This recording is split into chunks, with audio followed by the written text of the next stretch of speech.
그럼 이어서 주식 원탑 김진 대표 모시겠습니다. 어서 오세요. 안녕하십니까. 네, 오늘은 안녕하지 못한 날이죠. 네, 여기서 목소리 좀 깔고. 네, 자 글로벌 증시 이건 뭐 우리만이 아니라 뭐 조금 전에 봤듯이 일본, 뭐 대만, 미국 다 난리가 났어요. 이런 변동성 이거 뭐 이제 AI로 시작된 이 반도체의 이 주도주 끝났다고 봐야 되는 겁니까? AI와 AI 반도체. 네, 일단 이번 주죠. 이번 주가 그래도 이거에 관련한 주식들이 엄청난 이벤트들이 많았기 때문에 이 이벤트 속에서 진짜 펀더멘탈에 대한 훼손이 있는지 그것부터 이렇게 하나씩 보기로 하면요. 실제로 실적 발표 이후에 주가들이 대부분 다 급락을 했죠. 급락을 했습니다. 주가 실적 발표 이후에 주가가 오른 건 메타 하나 정도가 아니었나라는 생각이 들고요. 그런데 실적 자체를 전반적으로 이렇게 한번 쭉 보게 되면 거의 모든 종목군들에서 실적 자체는 서프라이즈를 발표한 게 사실입니다. 근데 뭐 서프라이즈의 실적이 나왔다고 하더라도 향후 가이던스를 조금 보수적으로 제시한다거나 뭐 이런 부분들이 있으면 좀 주가가 빠지는 경우도 있는데 실질적으로 급격한 그 가이던스의 하향 조정들도 없었거든요. 그리고 저는 개인적으로 계속해서 이 시장 전체 사이클의 펀더멘탈상의 가장 핵심적인 캐탈리스트는 빅테크의 캐펙스다.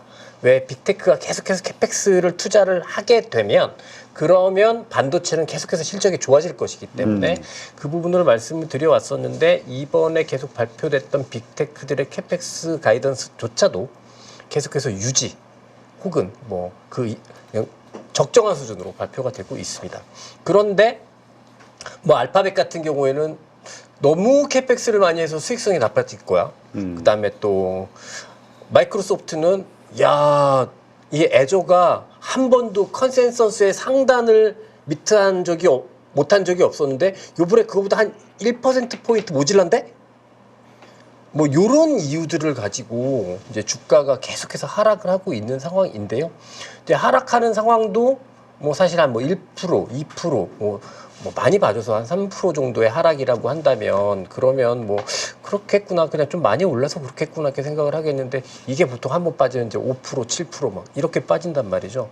근데 실제로 주가는 이렇게 강력한 변동성을 보여주고 있습니다만 앞서 말씀드린 대로 실제로 이제 실적 그다음에 이 펀더멘탈 이거에 대해서의 궁극적인 변화는 조금 아직까지는 감지하기가 좀 어려운 것 같다 이렇게 생각이 듭니다. 네.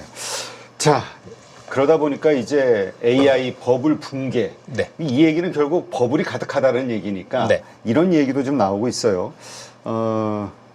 지금 우리가 좋을 때는 뭐 PER 30배, 35배 이렇게 뭐 성장주로서 인정할 만하다 하지만 또 정상적인 상태로 가보면은 또 이건 너무 비싼 거잖아요. 우리 사실 PER 15배는 적당하다 이렇게 봤던 때도 한 1, 2년, 2년 전쯤에는 다 그렇게 생각했었는데 상황이 바뀌었다고 우리의 기준이 좀 달라진 거 이것이 다시 원상태로 가면 지금이 버블 아니냐 이런 의견들. 보통 이제 성장주가 주가가 하락할 때 굉장히 처음에 가장 많이 나오는 이야기가 이제 이런 버블의 이야기. 근데 저는 개인적으로 조금 약간 관념적인 판단일 수 있다라는 생각을 우선 많이 해요. 우선 AI 수익성에 대해서 조금 의구심이 있어 보이는 건 그거는 사실인데요. 그렇다라고 하면 그들 스스로가 내가 이걸 가지고 돈을 잘 못 벌 것 같아 라는 걱정을 하면서 내가 앞으로 좀 투자를 줄일게요 라고 이야기를 하게 되면 그러면 좀 이 버블이 끊어질 그럴 가능성이 있는데 앞서 말씀드린 대로 캐펙스 규모 자체는 유지를 하고 있기 때문에 그런 상황은 아닌 것 같고요. 사실 밸류에이션, 저는 원래 주가의 밸류에이션을 보고 뭔가의 주가의 적정 가치를 판단하는 걸 그렇게 선호하는 편은 아닙니다만 밸류에이션도 사실 그렇게 더 AI 랠리 때문에 더 그렇게 사실 비싸지지는 않았거든요. 그리고 이제 우리가 버블 때문에 정말 뜨겁게 한번 딘 적이 이전에 20년 전에 IT 버블 때문에 이제 사람들은 성장주가 올라가면 버블의 이야기를 많이 하게 되는데 이제 그때의 주도주하고 지금의 주도주가 확연히 다른 포인트는 그때의 주도주는 사실 비즈니스 모델도 명확하지 않았고 수익성 자체도 굉장히 명확하지 않았는데 지금의 주도주들 같은 경우에는 너무 돈도 많고 돈을 잘 벌기는 하죠. 돈도 너무 잘 벌고 이런 기업들입니다. 그렇기 때문에 이렇게 관념적으로 버블이 깨진다 이렇게 하기 시작하면은 도대체 얼만큼 깨져야 그러면은 안정을 찾을 거야. 이게 되게 좀 힘들어지는 문제거든요. 그렇지. 그래서 저는 좀 이런 부분들은 그냥 그럴 수 있겠다라는 생각은 할 수 있으나 이게 주요한 그 핵심 요인이 돼서는 현재 국면을 이해하는데 그건 좋은 판단은 아닌 것 같습니다. 그러니까 지금 우리 김 대표님 말씀대로 그래요. 그게 우리 합리적인 시장에 대한 시각이라고 봐야겠죠. 여러 가지 그 논리는 다 그대로 합리적이니까. 근데 문제는 현상이 네. 어쨌든 폭락을 하고 있고 떨어지고 예. 있단 말이에요. 그럼 이 원인을 어떻게 찾아야 되는가? 네. 이게 이제 또 중요한 문제죠. 예.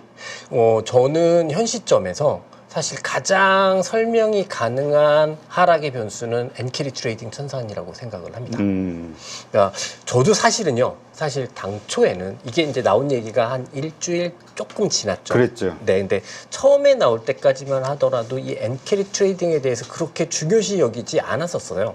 이게 왜 그러냐면 일단 엔캐리 트레이딩 청산을 통해서 글로벌 유동성의 감소, 글로벌 주식시장에 있었던 유동성이 감소되는 거다라고 이야기한다고 하면 일단 전체 글로벌 주식시장에서 엔캐리 트레이딩으로 통해서 유입된 유동성이 얼마인지가 사실 가늠하기가 좀 굉장히 어려운 부분이 있었고 또 하나는 어떤 거냐면 그렇게 유동성이 감소하는 상황이라고 하면 사실 모든 주식 들이 다 빠져야 하는 게 맞을 텐데 실제로 어제 그저께까지만 하더라도 주도주군들로는 중심으로 해서 하락이 강하게 나고 있는 상황이었지만 실제로 경기 민감주들 뭐 미국의 러셀 2000 지수 같은 이런 주식들은 하락하지 않았었거든요.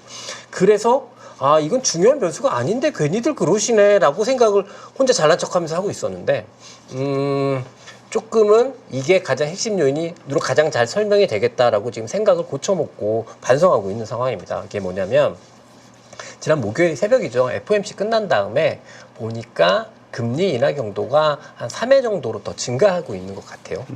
근데 보통 보게 되면 제가 이제 미국 금리를 보여드릴 텐데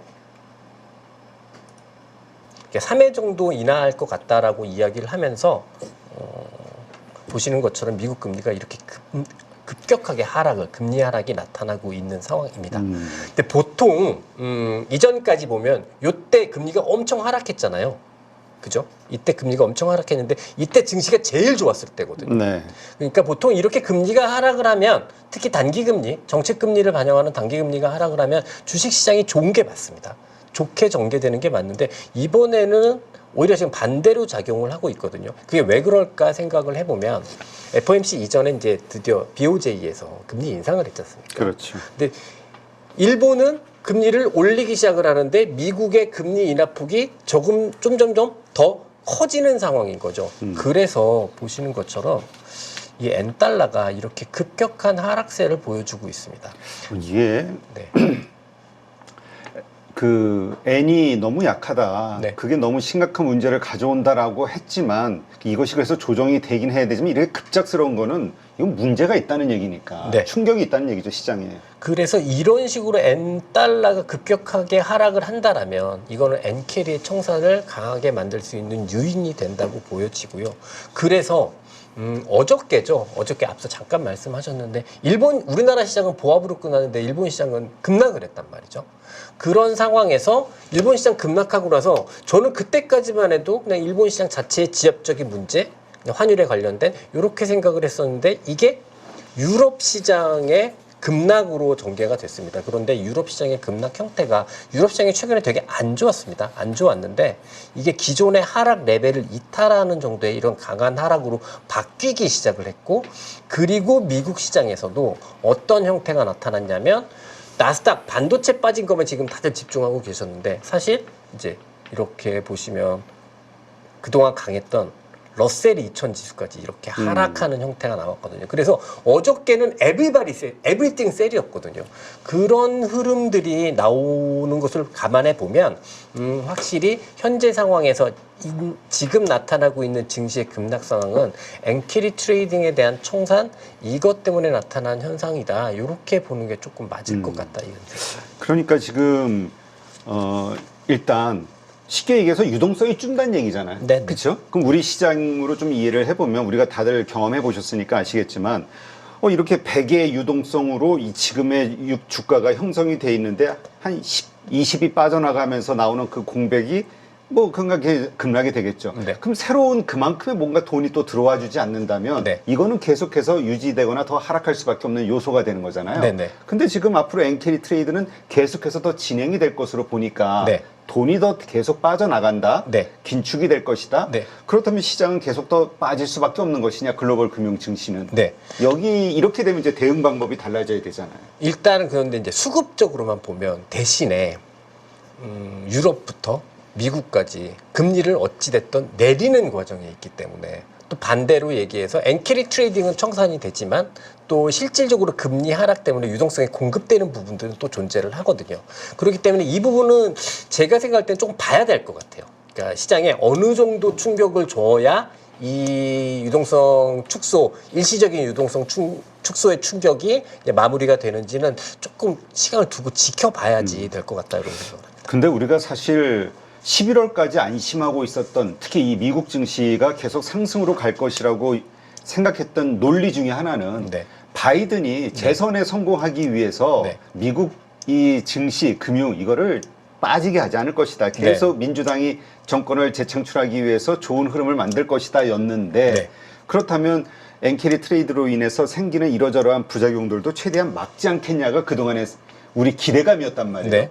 근데 일어나는 현상을 보면은 잘 모르겠어. 이 트럼프가 하여튼 갑자기 피격되고 난 이후서부터 뭔가 자꾸 뒤죽박죽 뭔가 네네. 엉키는 느낌이에요. 이제 그런 요인도 분명히 작용하는 것 같아요. 왜냐하면 원래 주식시장은 불확실성을 되게 싫어하지 않습니까? 근데 또 트럼프 대통령이 전 대통령이죠. 트럼프 전 대통령이 어떻게 보면 이게 불확실성의 아이콘이기 때문에 시장에 조금 이런 불안 요인들이 있는 상황에서 실질적으로 유동성의 축소가 조금 단기에 강하게 나오면서 그러면서 지금 시장 충격은 한 요 정도 나타나도 될 것들이 더 증폭돼서 나타나는데 중요한 거는 증폭돼서 나타나는 것 자체가 시장이기 때문에 그리고 이게 근데 일시적인 요인으로 증폭돼서 나타났다고 하더라도 이게 너무 크게 전개돼 버리면 그게 또 매도가 매도를 부르는 상황으로 이어져 가 버리기 때문에 조금은 조심해야 되고 조금 잘 생각해 봐야 되는 국면인 건 맞는 것 같습니다. 네.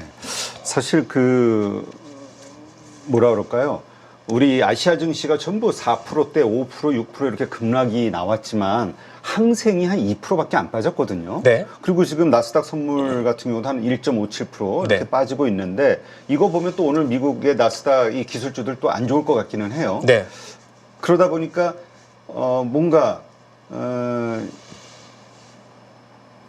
어떤 어려운 상황이 나왔을 때 연준이 됐든 아니면 미국의 어떤 금융 증시 담당자들의 네. 어떤 또 코멘트 네. 이런 것들이 좀 나와주지 않을까 이런 생각도 들기는 하는데 네.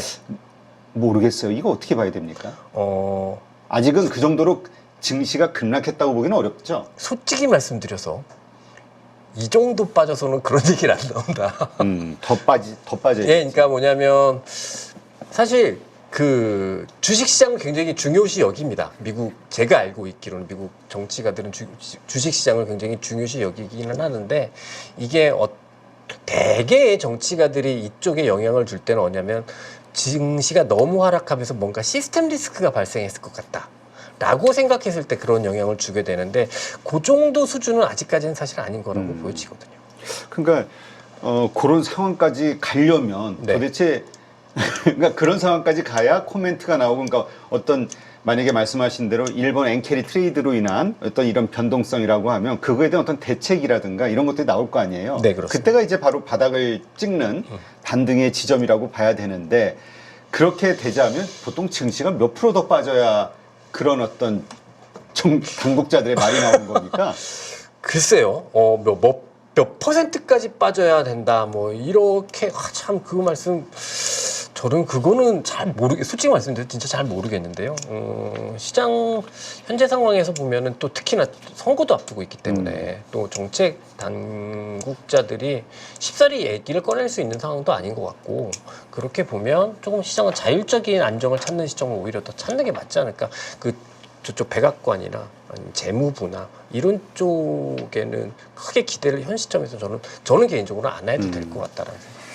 결국 연준의 근데 참 그렇습니다. 이게 지금 불확실성이 너무 커진 것 같아. 갑자기 여러 가지 형태로. 그럼 이렇게 불확실성이 커지게 되니 우리 한국 증시는 뭐 미국이 기침하면 우린 독감에 걸려버리는 상황인데 오늘 일어난 현상이 바로 그런 걸 얘기하겠죠. 네. 근데 문제는 이게 오늘 일회성이냐 다음 주까지 이게 다 연결이 될 것이냐. 왜냐면 또 우리 신용에 대한 부분들 아직 네. 안 터졌다라는 부분을 생각해 보면 다음 주 초에 또 되게 힘들 것 같기도 하단 말이죠. 네, 네. 맞습니다. 우선 우리나라 시장은 좀 제가 항상 이렇게 시니컬한 이야기를 많이 드리게 되는 것 같아서 이렇게 오면 제가 끝나고 나면 그렇게 악플이 많습니다. 아, 그래요? 근데 어찌 됐든 이제 좀 말씀을 드려보면 나도 안 보는 악플을. 저기 솔직히 말씀드려서 우리도 이제 미국 AI가 랠리를 보이면서 어찌됐던 뭐 하이닉스 같은 주식을 중심으로 해서 AI 랠리에 동참을 하면서 상승세가 나왔었잖아요. 그런데 솔직히 말씀드려서 우리나라 반도체는 미국 AI 랠리 전체에 보면 조금 핵심에 있는 종목이라고 보기는 어렵다. 곁다리에 있는 종목군들로 볼 수 있을 것 같다라고 생각이 드는데 미국만 한번 일단 딱 말씀을 드려보면 미국에서 흐름을 보게 되면 반도체 주식들이 다 빠지고 있는데 예를 들어서 퀄컴 같은 경우가 이 주식이 정말 AI의 완전히 핵심에 있는 주식이냐 이렇게 보면 좀 그렇게 보기 어렵거든요.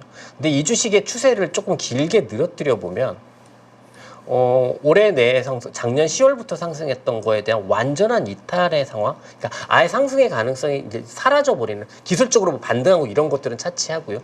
사라져버리는 흐름처럼 보여지고요. 이게 안타깝게도 마이크론 테크놀로지에서도 좀 유사하게 발견이 됩니다. 그러면 뭐 결국 뭐 마이크론 테크놀로지하고 삼성전자를 비교하지 마라. 하이닉스를 비교하지 마라. 맞는 말씀인데 어쨌든 동종업종이니까 그렇게 보면 우리나라 반도체 같은 경우에는 실질적으로 좀 곁다리에 있는 반도체라고 본다면 우리나라 같은 경우에는 조금 더 극단적으로 보수적인 관점이 필요하지 않겠는가. 더 빠질 가능성이 크다. 그러니까 저는 그런 것 같아요. 주식이 빠진다고 파는 게 아니라 못 오를 것 같아도 팔 수 있는 거잖아요. 그렇지. 수익이 안 나면 파는 거지. 네. 기회비용이 없다고 생각을 하면 팔아야 된다고 생각을 하는데 그런 국면을 더 많이 가정해야 되지 않나라고 생각을 하고요. 그래도 그동안은 보면 우리나라 같은 경우가 글로벌하게 증시가 최근까지 조정을 받음에도 불구하고 은행, 뭐 방산, 그다음에 조선, 건설 이런 종목들을 중심으로 해서 그래도 상승이 나왔고 수익률 게임을 조금 유지를 시켜준 부분이 있기는 한데요. 저는 이 부분에 대해서도 아주 비관적이다라고 말씀드릴 수는 없겠습니다만 저는 어떤 생각이냐면 이런 종목들, 이렇게 은행이나 뭐 이런 종목들이 상승을 한다라는 건 그나마 그래도 증시가 위험이 약간은 제한적일 때 이런 종목들이 그래도 상승 추세를 보인다고 생각을 하거든요. 근데 실제로 뭐 은행 섹터라든지 실적 좋습니다. 그리고 뭐 조선, 방산 모두 다 사실 전체 매크로하고 그렇게 분리해서 생각해낼 수 있는 그런 섹터로 보이지는 않거든요. 그렇다면 현재 국면은 이전보다는 확실히 시장 리스크 자체가 조금 더 증폭되어 있는 상황이라고 생각을 해본다면 그렇다면 이들에 관한 기대도 기대 수익률을 조금 더 많이 낮추고 우리나라 시장 입장에서는 결국 핵심 반도체들은 사실 따지고 보면 AI 랠리 전체에서는 조금 곁다리에 있는 종목군이고 그 다음에 나머지 종목들은 시장 위험이 좀 제한적일 때는 이 종목들을 그래도 트레이딩 해볼 수는 있겠지만 지금은 시장 위험 자체가 이전보다는 확실히 더 증폭되어 있는 상황인데 그냥 낙관적인 기대, 포지션 홀딩, 주식이 더 좋아 이런 자세는 조금 아니지 않나라는 생각을 하는 거죠. 지금 나스닥 차트를 봐도 그렇고요. 네. 그다음에 S&P 500 차트를 봐도 사실 61선을 깨고 이제까지 보면은 거기에서 좀 막 완전히 추세가 무너지는 상태에서 61선 아래쪽에서 막 공포심을 주다가 계속 올라왔단 말이에요. 네. 그러다 보니까 이번에도 네. 과거처럼 그렇게 이 61선 아래에서 막 공포스럽게 그 다음 지지선까지 막 빠질 것처럼 이렇게 하다 다시 올라가진 않을까에 대한 네. 기대감. 저는 지금 상황에서는 지난주까지는 제가 사실은 자율조정인 것 같습니다. 펀더멘탈의 회선이 없기 때문에 자율조정인 것 같습니다. 이렇게 말씀을 드렸는데 이 엔캐리 트레이딩으로 증시 낙폭이 더 커지면서 자율조정을 넘어가는 어찌 보면 되게 조심스러운 말씀이긴 한데 어찌 보면 증시의 상승 국면 자체가 완전히 종료되어 버린 상황일 수도 있겠다. 미국 증시조차도. 네. 그런 생각이 사실은 들어요. 근데 이런 판단은 이게 당장 어저께 하루 딱 보고 이렇게 판단할 건 아니잖아요. 그렇죠. 계속해서 이제 업데이트를 해 나가야 되는 부분인데 제가 지난주까지만 하더라도 계속해서 그리고 이번 주 초중반까지만 하더라도 자율조정의 범위에서 생각을 할 수 있었었는데 좀 그 범위를 넘어가고 있는 건 사실이라서 상승 국면 자체가 완전히 종료됐다 이 가능성까지도 좀 열어놔야 될 것 같아요. 그런데 이제 제가 그럼에도 불구하고 아직까지 우리에게는 두 가지 끈은 남아 있는 것 같다라는 말씀을 좀 드리고 싶은데요. 이건 희망 고문은 아니고요. 이제 엔비디아를 한번 보여드리겠습니다. 그러니까 저는 변곡점이라고 생각을 하면 사실 올라간 것보다 더 가파르게 빠져야 변곡점이 발생을 했다고 생각을 하는데 이렇게 보시면 올라갈 때는 한 요 정도 각도였던 것 같은데요. 빠질 때는 지금 아직까지는 요 정도 각도인 것 같습니다. 그래서 아직까지는 올라간 것보다 더 많이 빠지고 있다라고 생각되지는 않고요.